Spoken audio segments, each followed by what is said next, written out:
Welcome to the Healthy Skin Show with Jennifer Fugo, where we're flipping everything you've been told about your chronic skin issues upside down and connecting you with alternative solutions your dermatologist never told you about.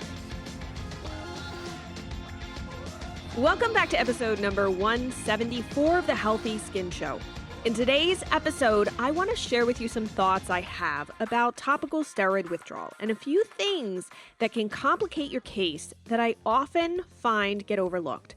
In a nutshell, lengthy exposure to steroids from various medications can cause the body to end up in a state of steroid addiction that can trigger horrific systemic effects lasting from months to years.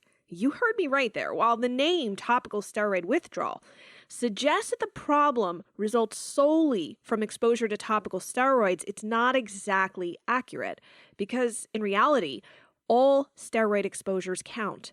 Now, I'm not going to go in depth on the ins and outs of topical steroid withdrawal, which is also known as TSW, since I've covered this in multiple episodes throughout the show.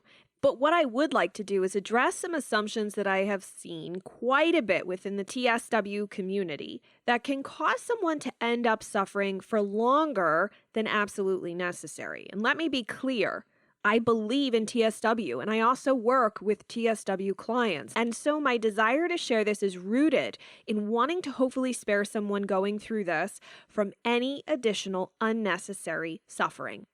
Now, as a clinical nutritionist, topical steroid withdrawal creates a complicated mess for your body beyond just the skin and hormonal issues.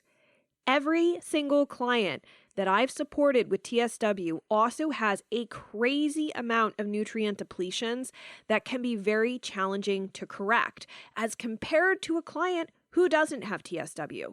I share this because it's really common for TSW clients to read online that they should do extensive and expensive food sensitivity testing and to try a litany of different elimination diets.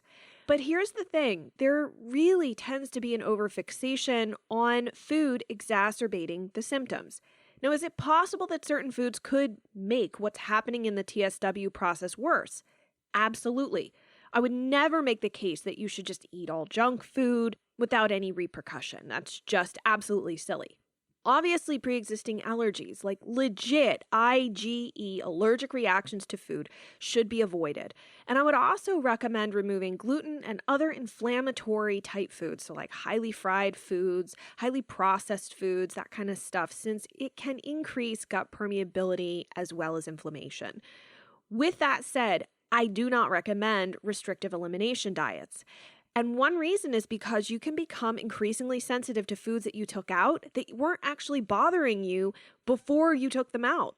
And I've shared in previous episodes of the Healthy Skin Show that excessive elimination diets create their own challenges, one of which I just mentioned, but they also drive long-term food fear and they can make your nutrient status and health worse.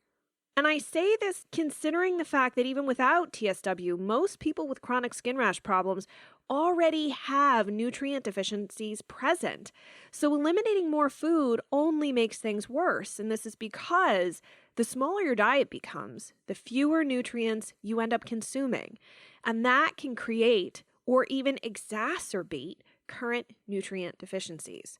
Just remember, your body does not make most nutrients it needs to thrive. It must absorb them from your diet. And elimination diets can drive gut microbiome diversity into the ground, which isn't good either. You're better off getting help from a nutrition professional like myself who can review your labs to see what your body needs and help you on your journey. And in some instances, the help may include larger therapeutic doses that are not what's written on bottles for supplements and not commonly written about online because the doses are so much higher, but you really need to work with a professional in order to know if it's safe and appropriate for you. And I would also hate for you to end up developing an eating disorder in the process of trying to heal from TSW. Now, the next problematic assumption is thinking that the only thing driving your poor quality of health is topical steroid withdrawal. Everything tends to get blamed on TSW when someone believes they have TSW. even after it appears that most of the TSW symptoms have resolved. And this mistake is rooted in the notion that there's not much beyond allergens, food, and genetics driving skin issues. If you're not familiar with the 16 root causes of chronic skin rashes, this will be an eye-opening process, likely helping you see what's mostly overlooked by much of conventional dermatology at the moment. I implore you to better understand this because you will discover that eczema is not just triggered by poor genetics or some random allergy your doctor can't seem to pinpoint, nor is psoriasis triggered simply because you like to eat tomatoes and other nightshades or because your dad had it. And having dandruff is not just because you're using the wrong shampoo. While there are certain instances wherein eczema and other skin conditions can actually completely resolve once TSW resolves, that's not the case for everyone. Some people continue to suffer from issues long beyond TSW, unsure if what's going on is from the TSW or if their eczema or psoriasis or whatever is back. That's because some hidden root causes will not magically disappear just because TSW is in your rearview mirror. Hidden gut infections, for example, won't just go away.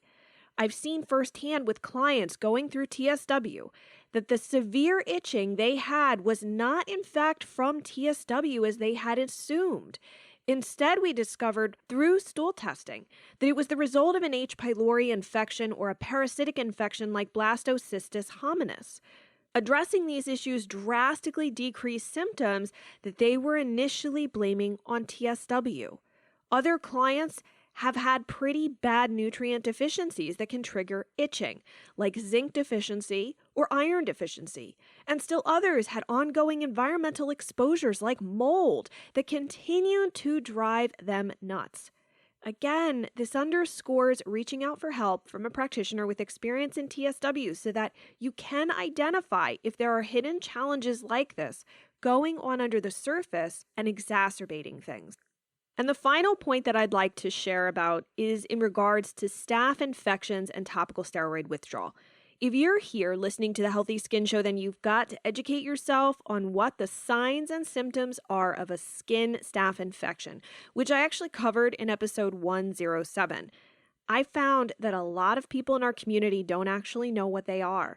The reason is that severe staph infections can occasionally be confused for TSW, especially if your doctor has continued to only give you steroids for your skin, or if the topical antibiotics prescribed just don't cut it, which can happen.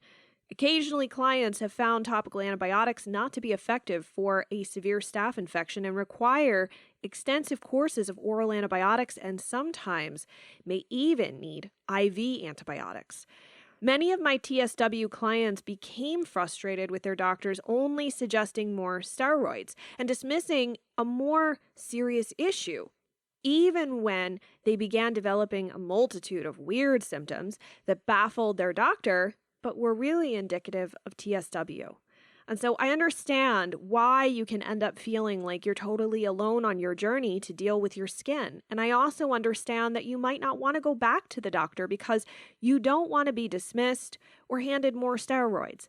But regardless of where you are on your journey, having a dermatologist to help you navigate certain issues can be helpful, and a skin infection can be one of those times. Instead of assuming that the red, burning, itchy skin that you might be experiencing right now is TSW, or that the flare you're experiencing is just because of TSW, it is critical that you rule out a staph infection. To do this, request that your doctor do a skin culture. The results of that test could give you some important clarity because if you have a staph infection, you don't want to let it go. Staph aureus damages your skin barrier and can make your quality of life much worse, whether you're in TSW or not. So with this all said, my invitation here is to keep an open mind about what you're going through and don't be afraid to ask for help. TSW is tricky because there's no formal diagnosis, so most people are left to figure it out for themselves. And they're left to deal with it themselves without much support from the conventional medical world at this moment. But TSW isn't always just TSW. And that's my point today. This whole thing can be so much more complicated. But with that said, it also means that there could be other things you can do to reduce the level of discomfort that you're in. Though I do feel it important to always remind you that there are no quick fixes. I hope that this episode is helpful for those of you who are on the TSW journey now so that you can ultimately make your way back to a better state of health sooner rather than later. To make things very easy for you guys, I have linked to several different resources in the show notes. Just head on over to skinterrupt.com/174. You can also leave your thoughts and questions there so we can keep the conversation going. And if you know someone who's struggling with TSW, or you're in a community where you see that there are people with TSW and you'd love to share this resource, make sure to do so. This will provide people with a different perspective than they may be hearing, especially since this is coming from my clinical experience as a nutritionist.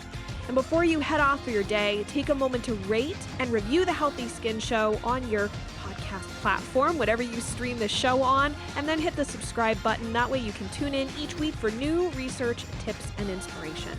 Thank you so much for tuning in, and I look forward to seeing you in the next episode.